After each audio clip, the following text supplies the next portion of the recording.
I just finished reading The Housemaid by Frieda McFadden, and here are my raw, unfiltered thoughts. I'm doing this new thing where I consume a piece of art, like a book or a movie, and I just word vomit my thoughts without letting others' opinions impact my opinion. So here we go.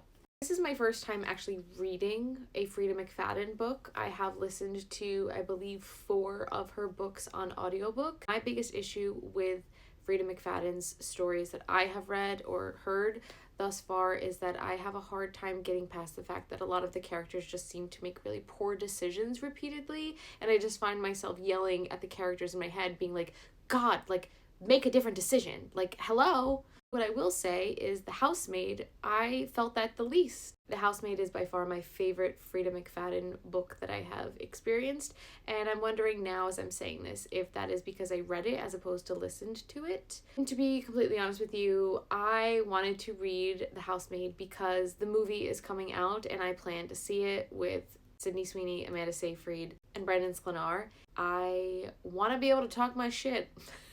But I want to be able to share my opinion confidently with the movie, and I feel like the best way to do that is to go to the source material if it is available, and in this case it is widely available, being a very popular novel. So I read it, and I liked it.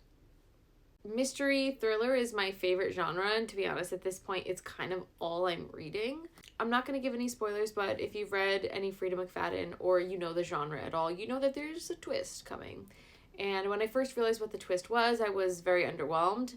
Not that I was expecting it, so to speak, but I just thought like it wasn't a surprising twist.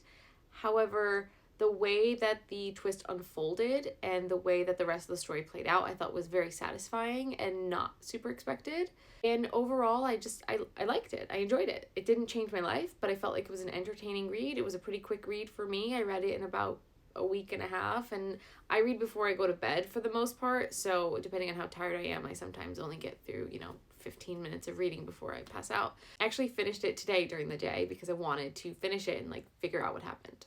I am excited to see the movie. I will say that the cast is not cohesive with what I was imagining when I was reading it.